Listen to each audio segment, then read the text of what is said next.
Two little girls yanked a billionaire CEO from his luxury car. 60 seconds later, a steel beam crushed it flat.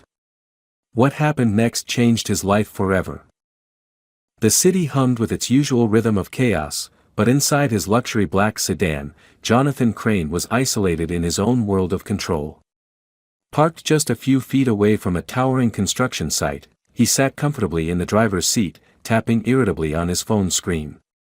His light blue suit was impeccable, his dark hair carefully styled, and his piercing blue eyes, cold and calculating, flicked between emails and contract updates. The man on the other end of his phone call was rambling on about deadlines, but Jonathan wasn't listening. He was used to people making excuses. Deadlines weren't missed in his world. Not unless someone was ready to pay dearly for them. The massive steel framework of the building under construction loomed just outside his window, cranes swinging overhead, cables taut with the weight of progress. Jonathan barely glanced at them. To him, it was just another project, another symbol of his empire rising above the city. He didn't notice the fraying cable high above or the slight sway of a steel beam that had begun to dance out of rhythm with the others. He didn't hear the strained metal groaning beneath the noise of his own authority. He was too focused on the contractor's pathetic justifications, his mind already calculating penalties, lawsuits, and who needed to be replaced. Then, a sharp knock on the car window jolted him from his business trance. He turned, annoyance flashing in his eyes, ready to wave away whoever was disturbing him. But what he saw made him pause. Two little girls stood outside his car. Identical. Twin girls, no more than 6 years old, with matching white dresses fluttering in the city breeze. Their chestnut hair was tied in simple braids, and their dark brown eyes were wide with urgency, not mischief. They were pulling at the door handle, their small fists tapping insistently on the glass, their voices muffled but desperate. "Get out of the car. Quickly. Right now," they shouted through the window, their tiny faces twisted in sheer panic. Jonathan's irritation boiled over. He lowered the window, his tone sharp and dismissive, as if reprimanding a pair of pranksters. "What do you want from me? This is a terrible idea for a joke. Do you know who I am?" His voice was cold, controlled, and entirely unamused. He glanced around, expecting to see a hidden camera crew or perhaps a panicked parent chasing after them. But the street was strangely empty, except for the usual noise of the construction site. The girls didn't flinch. They didn't giggle or back away. They kept tugging at the door, their voices rising in urgency. "You have to get out. Now. Please." Jonathan sighed heavily and reached for the door handle, muttering to himself about the absurdity of the situation. He was angry, not because he felt threatened, but because someone dared to disrupt his structured, predictable world with nonsense. He stepped out of the car, standing tall, ready to scold the little intruders, but what happened next disarmed him completely. The girls didn't wait. They grabbed his hand, both of them, one on each side, and pulled with surprising strength for their size. "Come with us," one of them cried. "It's not safe here." He resisted, out of instinct, confused and increasingly annoyed, but their desperation was so raw, so genuine, it unsettled him. Against every ounce of logic, he let himself be led a few steps away from his car. He was about to demand an explanation when it happened. A metallic snap, sharp and final, sliced through the air. Jonathan turned just in time to see the thick steel cable snap free, whipping through space like a serpent before the massive steel beam it held gave way. It plummeted down, slamming into the roof of his car with a deafening crash that sent a shockwave of dust and debris into the air. In an instant, the car was flattened, reduced to a mangled sculpture of twisted metal beneath thousands of pounds of steel. Jonathan froze. His mind couldn't process what had just happened. Moments ago, he had been sitting inside that car, arguing over construction deadlines, oblivious to the death hovering just above him. The girls, still clutching his hands, were trembling but unhurt. They had seen the danger before anyone else, and without hesitation, they had acted. People on the construction site were now shouting, running toward the wreckage, but Jonathan heard none of it. His entire focus was on the two small figures standing beside him, their eyes wide with fear, not for themselves, but for him. In that moment, standing amidst dust and chaos, Jonathan Crane, the man who had built his life on control and power, realized that if not for these two tiny strangers, his story would have ended right there, beneath a steel beam, in a world where his name would be remembered not for his empire, but for a single, fatal oversight. The dust had not yet settled when Jonathan's instincts kicked in, not the cold business reflexes he was known for, but something deeper, more primal. His body moved on its own as he shielded the two girls with his arms, crouching low as shards of glass and bits of metal rained around them. The air was thick, tasting of concrete and burning oil. The sound of sirens in the distance blended with the shouting voices of workers who now rushed toward the wreckage. But Jonathan heard nothing. The world had narrowed to a suffocating silence, broken only by the shallow, ragged breaths of the girls clinging to him. He could feel their small hands tightening around his wrist, as if they were holding on to him not out of fear, but to make sure he was still there, still alive. His pulse was racing, each beat louder than the chaos around them. He slowly turned his head toward the spot where his car had been. What remained was unrecognizable. The sleek, custom-designed vehicle that had once symbolized his untouchable status was now a twisted heap of blackened metal, crushed so completely that even the reinforced frame had caved in. A single minute earlier, he would have been inside, beneath that steel beam, flattened into nothing. Jonathan had built a life on the premise that control was power. Every deal, every contract, every calculated risk had been part of his tightly managed narrative of dominance. But here, with his life saved not by strategy or foresight, but by the frantic cries of two children, that illusion had shattered as easily as his car windows. The girls slowly loosened their grip, stepping back, their faces pale but composed in a way that unsettled him. They weren't crying. Their eyes reflected a mix of fear and a strange, quiet relief, as if they had expected this moment, dreaded it, but had somehow known they could stop it. Jonathan stood up, dusted off his suit reflexively, though it was pointless, the fabric was streaked with grime and ash. He looked down at the girls, struggling to find words. His instincts told him to demand answers. Who were they? Where were their parents? How had they known what was about to happen? But no words came. The questions felt empty, useless in the face of what had just occurred. Instead, he simply said, "Come with me." He wasn't sure where they would go. The crowd was growing. Site managers, security, emergency responders all converged, their voices merging into a chaotic hum of commands and questions.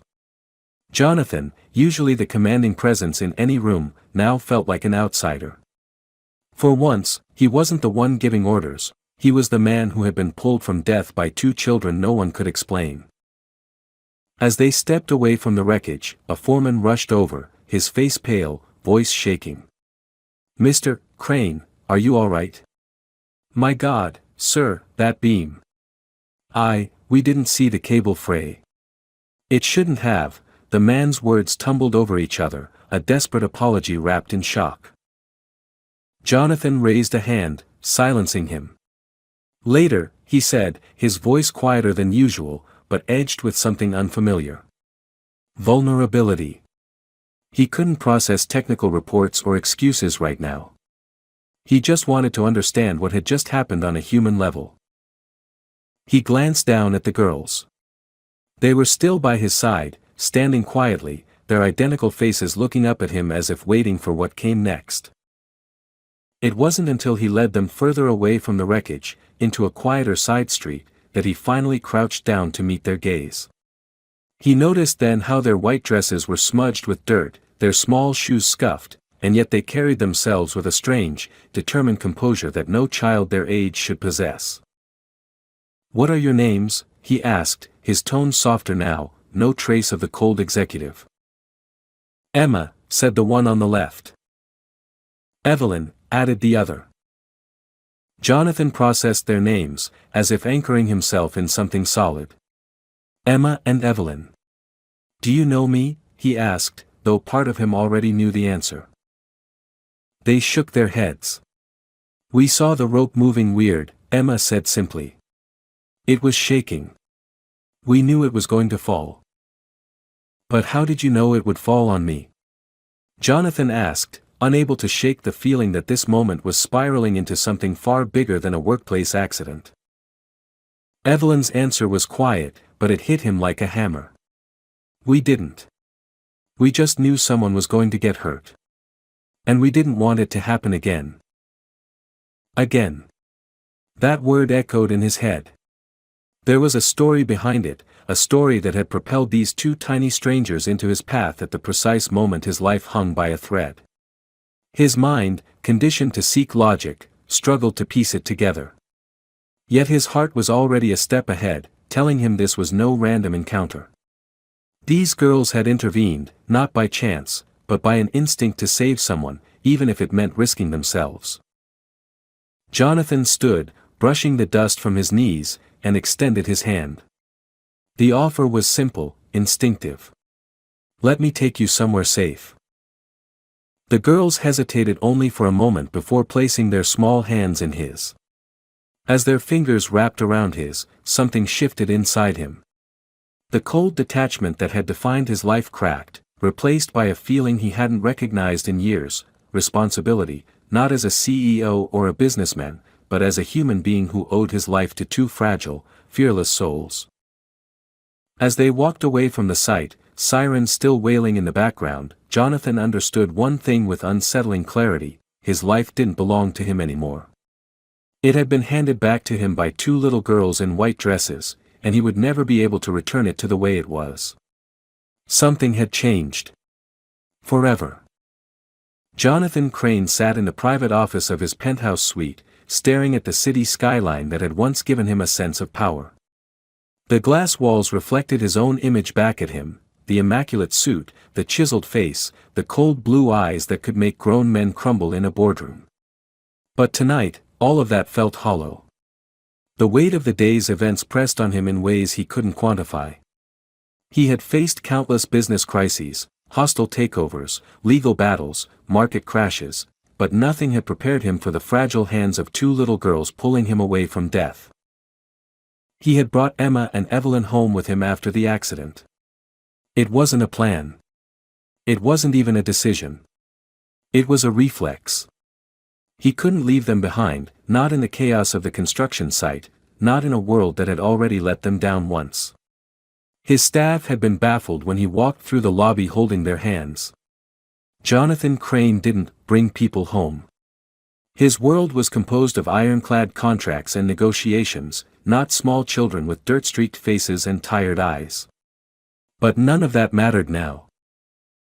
They were asleep in the guest room, curled up next to each other like mirror images. The maids had offered to prepare proper accommodations, but the girls had insisted on staying together. Watching them drift off to sleep had stirred something in Jonathan that he wasn't ready to confront. They looked peaceful, as if the events of the day had been just another chapter in a life that had already forced them to grow up too soon. His assistant had sent him a file on them, a brief, clinical summary of two lives reduced to bullet points: Emma and Evelyn Carter, age 6, parents deceased in a construction accident last year, currently residing in a nearby shelter. No relatives. No prospects. The words stung more than he expected. They had been overlooked, forgotten by a system that filed away tragedies as statistics. But somehow, against the indifferent machinery of bureaucracy, they had found their way to him. He poured himself a drink, but the whiskey tasted bitter tonight. His mind kept replaying the moment when the beam came crashing down, the split second between life and death that he had survived only because two little girls had decided to act. They hadn't hesitated. They didn't know him, didn't owe him anything, and yet they had risked everything to save him. Jonathan had always believed in merit. You earned your place in the world through ambition, through control. But Emma and Evelyn had shattered that belief in one afternoon. They had shown him that sometimes, power meant nothing. Sometimes, life was spared not because you deserved it, but because someone else chose to give a damn when no one else would. He left his office and quietly made his way down the hallway to the guest room. The door was slightly ajar. He could hear their soft breathing, the quiet rustle of blankets. He stood in the doorway, watching them sleep. They were so small, so vulnerable, and yet they had been braver than anyone he had met in the boardrooms where fortunes were won and lost. His phone buzzed in his pocket, another contractor trying to salvage his reputation after today's disaster. Jonathan ignored it. Business could wait. For once, it wasn't the priority. He sat down in a chair beside the bed, resting his elbows on his knees, leaning forward, and for the first time in years, he allowed himself to feel the weight of guilt. Not for the accident. That had been a mechanical failure, an oversight. But for the life he had built, a life where people like Emma and Evelyn were invisible until fate forced them into his line of sight. He had built towers, expanded his empire across continents, yet he had never once looked down to see who might be standing in their shadows. He didn't know what to do next. Adopting children had never been part of his life plan. Jonathan Crane didn't do family. He did business, control, power. But as he sat there, watching the rise and fall of their small chests as they slept, a strange thought crept into his mind, one that made his chest tighten. Perhaps control wasn't the point anymore. Maybe this was about responsibility, the kind that wasn't defined in a contract but in the quiet, unspoken promises you made when no one else was watching. He thought about their story, or rather, the fragments of it he had read. A family destroyed by negligence, swept under the rug of corporate indifference. If the irony hadn't been so bitter, he might have laughed. He had been part of that machine. He had thrived in it. And now, two of its casualties were sleeping under his roof, having saved him from becoming its next victim. A soft sound pulled him from his thoughts. Evelyn stirred, her eyes fluttering open. She looked at him, not startled, not afraid, just curious. "You're still here," she said softly, as if surprised. Jonathan smiled faintly. "I am." Emma stirred as well, mumbling something in her sleep, and Jonathan realized he didn't want to leave this room. He didn't want to go back to his sterile office or his cold penthouse balcony. For the first time, he didn't want to be alone with his empire. "I don't know what happens next," he admitted quietly, unsure if he was speaking to Evelyn or to himself. Evelyn didn't respond with words. She simply reached out a small hand, taking his in hers, squeezing gently as if to say, "It's okay not to know." In that moment, Jonathan Crane understood something fundamental. Saving his life had been no accident.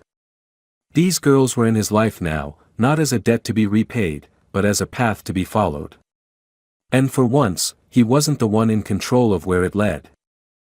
The morning light filtered through the floor-to-ceiling windows of Jonathan Crane's penthouse, casting a golden glow across the marble floors and minimalist furniture. But despite the pristine beauty of his home, the atmosphere was different today. For the first time, it wasn't a monument to his success but a shelter for something fragile and human. The twins, Emma and Evelyn, had woken up early. Jonathan found them sitting cross-legged on the living room floor, quietly playing with a set of coasters and pretending they were building blocks. They didn't ask for toys. They didn't ask for breakfast. They simply occupied themselves, as if they were used to making the most of whatever was around them. Jonathan stood in the doorway, watching them, a strange knot forming in his chest. They looked so small in this vast, sterile space designed for executives, not children. He had built this home to impress investors, to host exclusive parties, yet it now felt empty and oversized, ill-fitting for two little girls who had no place else to go. He realized he didn't know the first thing about caring for children. He had never needed to. His world had been built to keep people at arm's length, his walls designed to keep emotions out. But now, those same walls felt suffocating. His assistant, Claire, arrived shortly after with folders of documents and an expression of cautious curiosity. She had worked for him for years, knew his habits, his moods, his ruthlessness. Seeing him like this, disheveled, tie undone, sleeves rolled up, standing in his own living room watching two orphan girls play with coasters, was a reality she hadn't anticipated. She tried to maintain her usual professional tone as she handed him a manila folder. "These are the reports you requested on Emma and Evelyn Carter. Their legal status, the shelter's file, and..." She hesitated, then added, "options for next steps." Her voice softened on those words, knowing full well this wasn't a standard business transaction. Jonathan took the folder without a word. He didn't open it. He already knew what it would say. He had read enough summaries, enough cold bureaucratic jargon to understand how the system handled children like them. A few lines about their parents' death, a list of shelters they had passed through, clinical observations about their resilience or quiet nature. None of it would capture the reality of two little girls who had saved his life without a second thought. Claire followed his gaze to the twins. "Sir, I need to ask, what do you intend to do?" Her question was layered. She wasn't just asking about logistics. She was asking if Jonathan Crane, the man who never let emotions interfere with decisions, was truly considering turning his life upside down for two children who weren't his responsibility. Jonathan didn't answer immediately. He walked over to Emma and Evelyn, crouching down to their level. They looked up at him with expectant eyes, unafraid. For them, he wasn't a billionaire or a CEO. He was just the man they had pulled from danger. The man who was now, in their eyes, responsible for them. "I want to take care of you," he said, the words feeling foreign but right. "Not just for today. I want to make sure you're safe. Always." He wasn't sure how much they truly understood, but Evelyn smiled, a small, quiet smile that felt more genuine than any handshake he had ever received. Claire stood quietly, absorbing the gravity of the moment. She knew Jonathan's reputation. He didn't do charity. He didn't do attachment. But this wasn't charity. This wasn't a PR move. This was personal. After a long pause, Claire cleared her throat, stepping back into her role as his gatekeeper.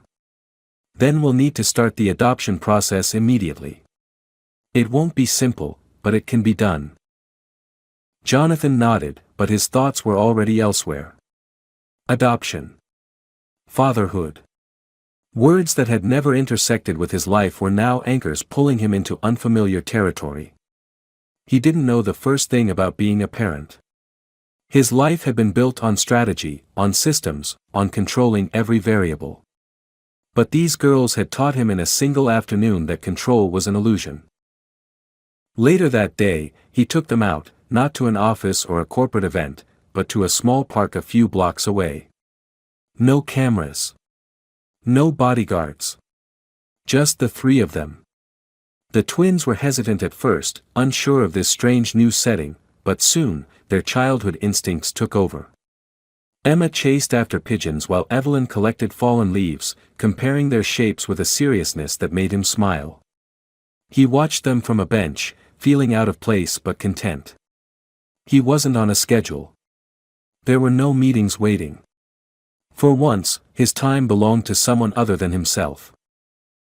As he watched them play, an old memory surfaced, one he had long buried beneath years of ambition. He remembered being a boy, standing in a park not unlike this one, watching his own father speak into a phone, oblivious to his son's presence. Jonathan had sworn never to be that man. Yet somewhere along the way, in his climb to the top, he had become a colder version of him. But maybe, just maybe, it wasn't too late to be something else. When they returned to the penthouse, Jonathan found himself sitting cross-legged on the floor with them, helping assemble a jigsaw puzzle Claire had ordered on a whim. It was awkward at first, he wasn't used to being bad at things, but as the evening passed, the edges of his corporate persona began to soften. The twins didn't care that he was the CEO of a billion-dollar company. They cared that he was there, that he was trying. That night, after tucking them into bed, Jonathan sat alone in his office, staring not at financial projections or merger documents, but at family court forms. They were filled with legal jargon, but beneath it, the meaning was simple. Signing them would mean a permanent commitment, not as a guardian, but as a father. He realized, with a clarity sharper than any boardroom decision, that he wasn't rescuing them. They had rescued him. From a life of isolation, from an empire built on hollow victories. They had given him a second chance, and he wasn't going to waste it. As he put pen to paper, filling in his name under adoptive parent, he understood that the man who had been crushed under that steel beam had, in many ways, died that day. What remained was someone new, someone who was finally ready to build something that couldn't be measured in dollars or skyscrapers, but in trust, in shared moments, and in the quiet, unstoppable bond between a father and his daughters. The adoption process was supposed to be a formality. At least, that's what Jonathan Crane had believed when he first walked into the family court building. He had expected his name, his influence, and his resources to smooth out every wrinkle, just like they did in his corporate conquests. But as he sat in a small, unassuming room lined with outdated chairs and faded posters about child welfare, he realized that here, none of that mattered. The court didn't care about his empire. They cared about Emma and Evelyn. And that terrified him more than any business negotiation ever had. Across the table sat a social worker named Margaret Hale, a woman in her 50s with a calm, scrutinizing gaze. She had been through countless cases like this, seen every angle of human motivation. She wasn't impressed by Jonathan's tailored suit or his net worth. She cared about one thing, whether this man, this stranger, truly understood what it meant to become a father to two traumatized little girls. Margaret didn't ask the questions Jonathan had prepared for.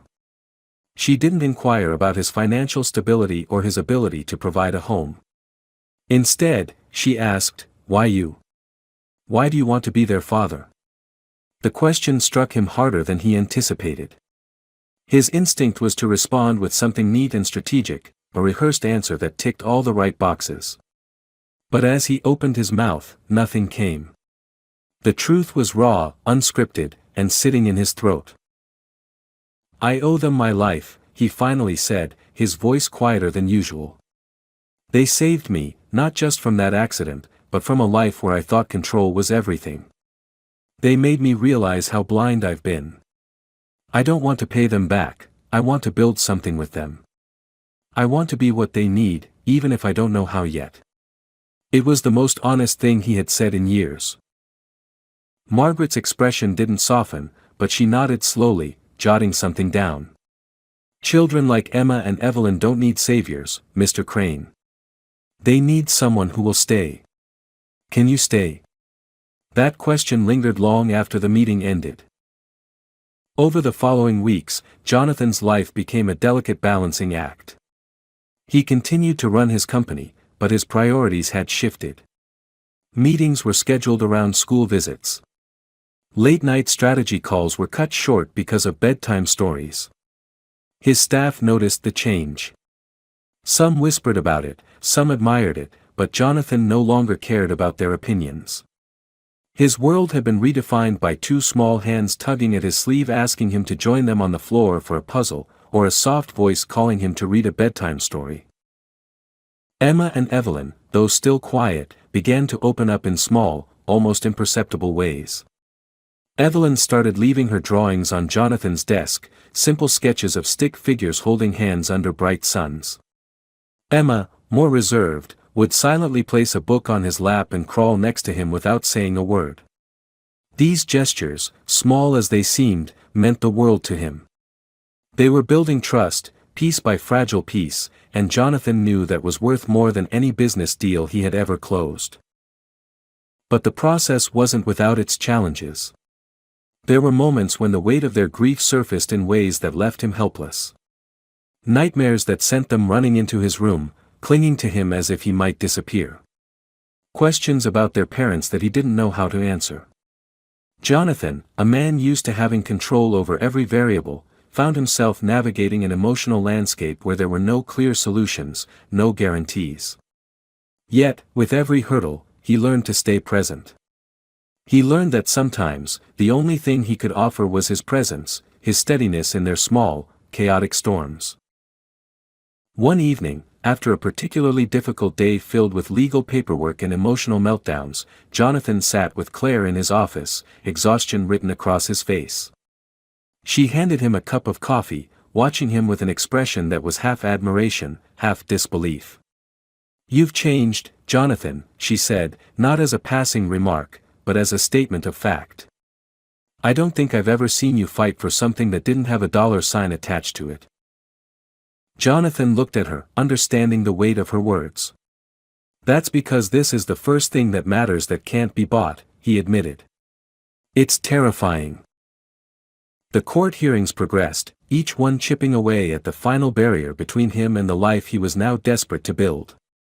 Margaret, though professional as ever, began to see the depth of Jonathan's commitment. His presence in the twins' lives wasn't performative. He was there, day after day, learning to be the kind of father he had never imagined himself becoming. The turning point came on a quiet Sunday afternoon. Jonathan had taken Emma and Evelyn to a small community fair. It was nothing extravagant, just a modest gathering with simple games, food stalls, and a small carousel. For a man who was used to five-star galas and luxury events, it was a foreign world. But for the girls, it was magic. He watched them laugh as they tried to win a stuffed bear at a ring toss, their faces alight with a joy that was pure and unfiltered. In that moment, the noise of his corporate world faded. There was no boardroom, no quarterly report, no stock price, just their laughter echoing in his chest, filling a space he hadn't realized was empty. That evening, back in their penthouse, as he tucked them into bed, Evelyn whispered, "Are we going to stay with you forever?" The question pierced through him. It wasn't a demand, it was a quiet plea for reassurance. Jonathan sat on the edge of the bed, smoothing her hair gently. "Yes," he said, his voice steady. "You're home now. And I'm not going anywhere." The adoption wasn't finalized yet, but in his heart, the commitment had been made long ago. He wasn't just building a home for them, he was learning to be their home. It was messy, uncertain, filled with fears he hadn't faced before, but it was real. For once, Jonathan Crane was building something without blueprints, guided not by control, but by love. The day of the final court hearing arrived with a weight that Jonathan Crane had not felt in years. He had faced high-stakes negotiations, billion-dollar acquisitions, and courtroom battles against ruthless competitors, but nothing had prepared him for this. The family court building, small and unassuming compared to the marble and glass structures he was used to, seemed almost surreal in its simplicity. Yet, as he stood in front of its entrance, holding the hands of Emma and Evelyn, it felt like the most significant threshold he had ever crossed. The girls were dressed in matching navy blue dresses, their hair neatly braided, a faint nervousness flickering in their eyes. They didn't fully understand the legal implications of what was about to happen, but they knew, in their childlike way, that something important was at stake. Jonathan had explained to them as best as he could, that today was about making their family official, about ensuring they would never have to be apart again. They had nodded, not with joy, but with a quiet longing for security, the kind that had been absent from their lives for far too long. Inside the courtroom, the atmosphere was a far cry from the intimidating corporate settings Jonathan was accustomed to. The judge's bench was modest, the walls adorned with faded paintings of family scenes. There were no aggressive lawyers, no press waiting outside. This was a place designed for something more intimate, more human, and that made it all the more daunting. Margaret Hale was already there, sitting at a small table, her calm eyes observing them as they entered. Over the past weeks, her once clinical demeanor had softened. She had seen Jonathan's transformation, not through grand gestures or rehearsed speeches, but in the small, persistent ways he had shown up for Emma and Evelyn. He wasn't the man she had expected him to be, and that had made all the difference. The proceedings began, the judge a middle-aged woman with a firm yet kind voice. She reviewed the case, asked formal questions, but it was clear she was looking beyond the paperwork. She wanted to see the truth reflected in the people standing before her. Jonathan answered every question with an honesty that surprised even himself. He didn't try to present himself as the perfect parent. He admitted he was still learning, still making mistakes, but that he had no intention of walking away from this responsibility. When it was time for Emma and Evelyn to speak, the room seemed to hold its breath. Evelyn, always the more vocal of the two, spoke softly but clearly. "We want to stay with Jonathan," she said, her small hand clutching his. "He listens to us. He doesn't treat us like we're just little kids." Emma, shy but firm, simply added, "He's our person." Those words, simple and unpolished, carried a weight no legal argument could match. They didn't see him as a savior or a benefactor. They saw him as theirs. That was all that mattered. The judge's final words were formal, but as she announced the adoption was approved, a shift occurred in the room, a moment where the procedural formality gave way to something deeply personal. Jonathan felt it in his chest, a sensation unfamiliar yet undeniable. It was the feeling of belonging, not as a leader of an empire, but as a father. As they exited the courthouse, the air seemed lighter, the sun warmer. Jonathan, flanked by the twins, felt an overwhelming surge of emotion. This wasn't a victory to be celebrated with champagne or press releases. It was something quieter, more profound. They walked down the courthouse steps together, not as a man and two orphans, but as a family. Later that evening, back in the penthouse, Claire had arranged a small celebration. There were no reporters, no board members, just a few close staff members who had quietly supported Jonathan through this journey. There was a modest cake, decorated with the words, "Welcome home Emma and Evelyn," and a table set for 3. The girls were ecstatic, not because of the grandeur, but because this was theirs. Their place. Their home. Jonathan sat at the head of the table, watching as the girls laughed, sneaked extra frosting, and filled the once sterile apartment with life. He realized that the silence he had grown so accustomed to was now unbearable. He didn't want the quiet anymore. He wanted the noise, the chaos, the unpredictable mess that came with being a father. After dinner, as he tucked them into bed, Emma looked up at him and whispered, "Does this mean we're safe now?" The question was like a knife, a brutal reminder of the uncertainty they had lived with for so long. Jonathan knelt beside her, taking her hand gently. "Yes," he said, his voice steady and filled with conviction. "You're safe. You're home. No one is going to take that away from you." Evelyn, half asleep, mumbled, "You're not going to leave either, right?" Jonathan smiled, brushing a loose strand of hair from her face. "I'm not going anywhere. Ever." That night, as he sat alone in his office, the city lights twinkling beyond the glass walls, Jonathan reflected on the journey that had led him here. He had spent his life building skyscrapers, constructing monuments to his success, but none of them compared to what he was building now. Emma and Evelyn didn't need a tycoon. They needed a father. And for the first time in his life, he felt ready, not because he had mastered it, but because he had finally understood that being a father wasn't about control or perfection. It was about presence. About choosing to stay, every single day. The papers were signed, the adoption was finalized, but the real work was only beginning. And Jonathan Crane, a man who had once believed power was found in dominance, now found it in the simplest, most fragile place of all, in the promise of being there when it mattered most. The following weeks unfolded in a rhythm Jonathan Crane had never known before. It wasn't the structured, high-stakes tempo of boardroom deals or strategic deadlines. This was a different kind of urgency, one where mornings started with the clatter of cereal bowls and mismatched socks, where afternoons were filled with school projects sprawled across the dining table, and evenings dissolved into storybooks, whispered secrets, and the soft weight of small heads resting on his shoulder. The penthouse, once a fortress of sterile luxury, had transformed into a living, breathing home. Jonathan had always prided himself on efficiency, on his ability to orchestrate the chaos of business with sharp precision.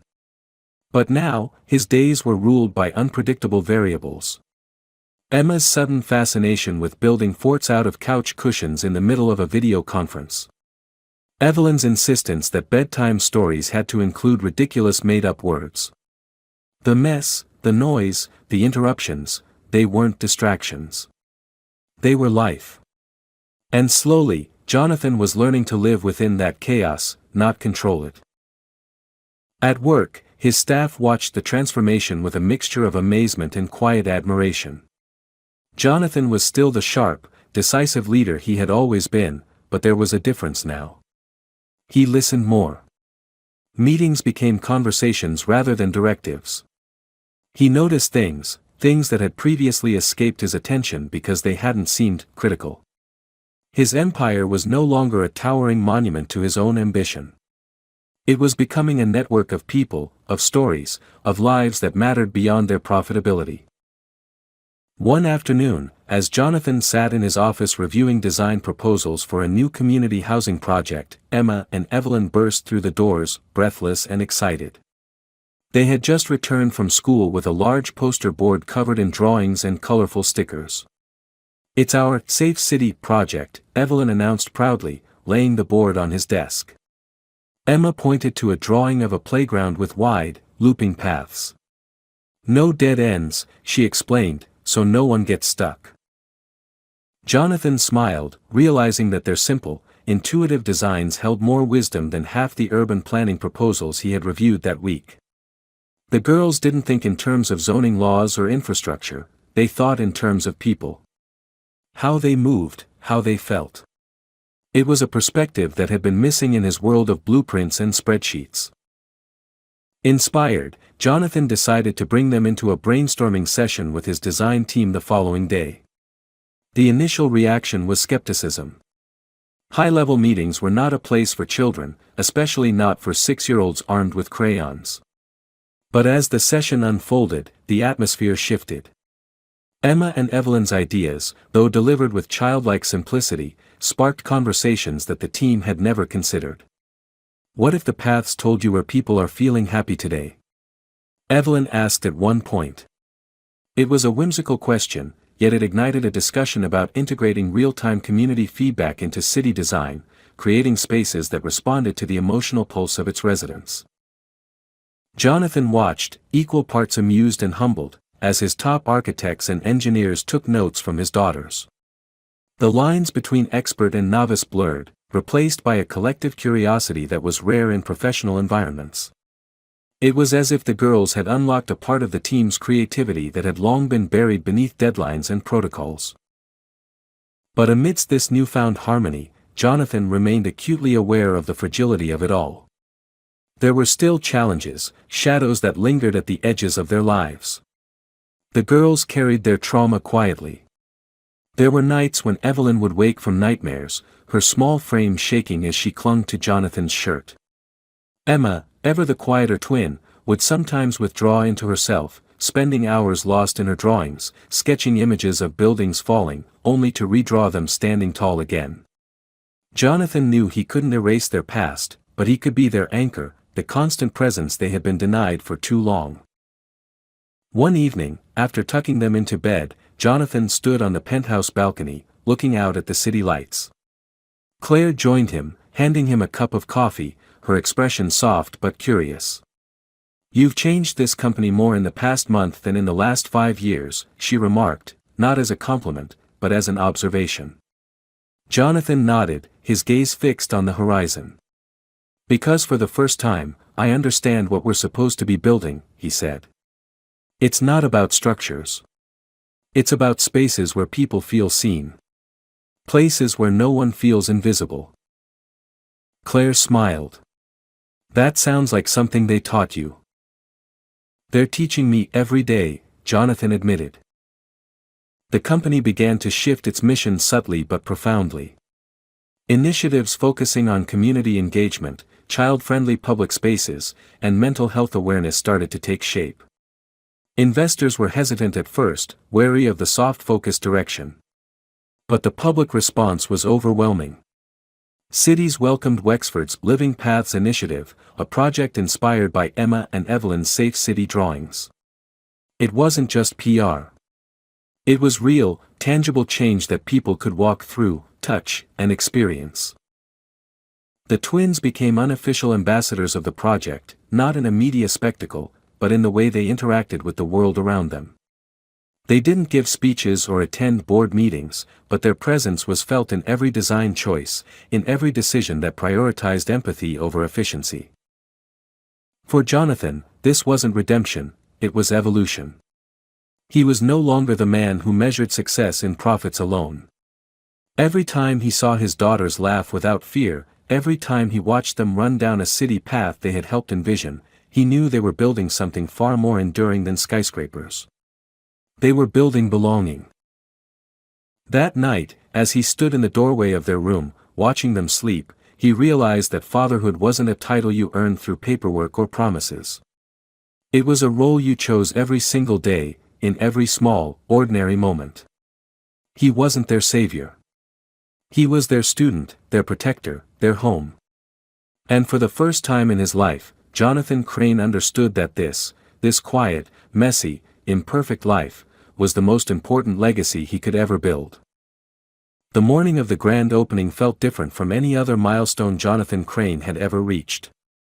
It wasn't the usual adrenaline rush of sealing a multi-billion-dollar deal or unveiling another towering skyscraper that would bear his company's name. This was quieter, more intimate, but somehow far more significant. Today was not about profits or prestige, it was about people, about a vision that had been rebuilt, not in boardrooms, but in the small, honest moments shared between a father and his daughters. The Living Paths urban project had taken shape faster than anyone anticipated.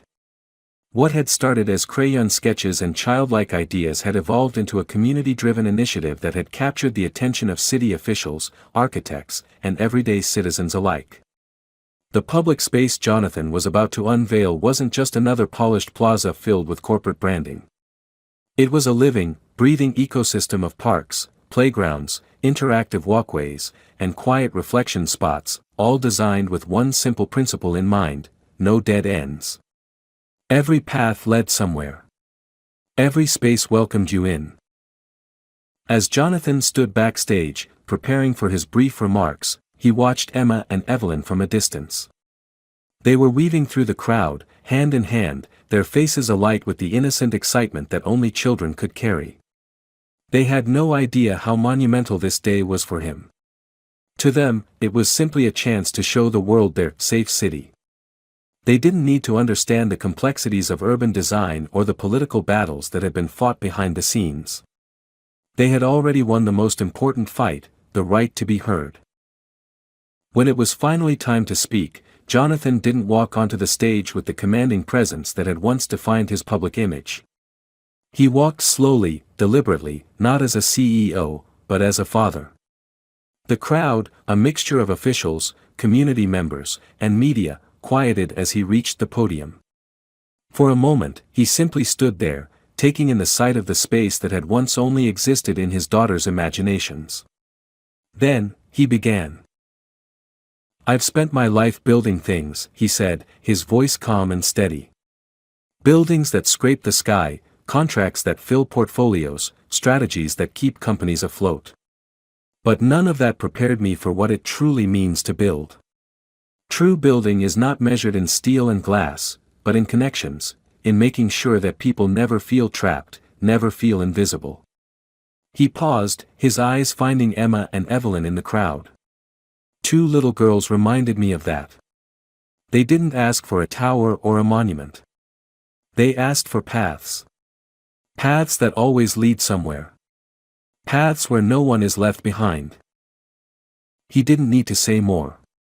The applause wasn't explosive, it was heartfelt, sustained, and personal. People weren't clapping for a corporate success story. They were clapping because, in a world where urban landscapes often felt cold and detached, someone had finally built something that felt human. After the formalities, Jonathan let the girls guide him through the park. They took him to their favorite spot, a circular playground with soft, winding paths branching out like a sunburst. Evelyn called it the Kindness Hub, explaining that it was designed so no one would ever feel cornered or stuck. Emma showed him a quiet garden space with reading nooks and soft benches, a place she called the listening room.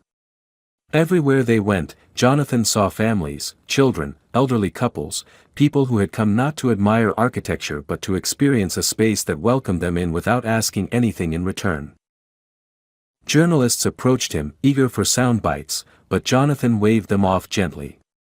This wasn't a day for headlines. It was a day for presence.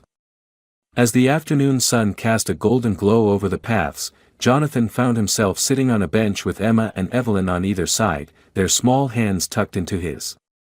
They sat in companionable silence, watching as life unfolded around them, kids playing, friends chatting, strangers smiling at each other without a rush.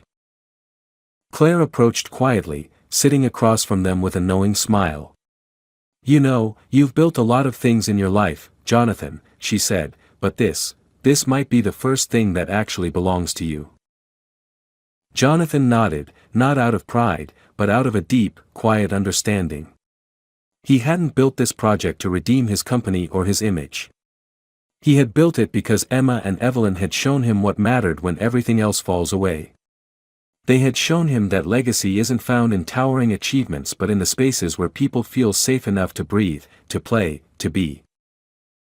As the day wound down, Jonathan knew the journey was far from over. Parenthood wasn't a project you completed. It was a commitment you renewed every single day. But for the first time in his life, he felt no need to control the future. He had learned to walk alongside it, hand in hand with two little girls who had taught him that leadership wasn't about leading from the front but being present at the heart. That night, as they returned home, Emma and Evelyn fell asleep against his shoulders in the car. The city lights blurred past the windows, but Jonathan didn't see them as mere landmarks anymore. He saw a living city, filled with stories, with people who deserved paths that never trapped them. In a world obsessed with building upward, Jonathan Crane had finally learned to build outward. And in doing so, he had not only found a family but had also built something that no tower, no deal, no title could ever match, a life rooted in connection, empathy, and the quiet power of staying when it matters most.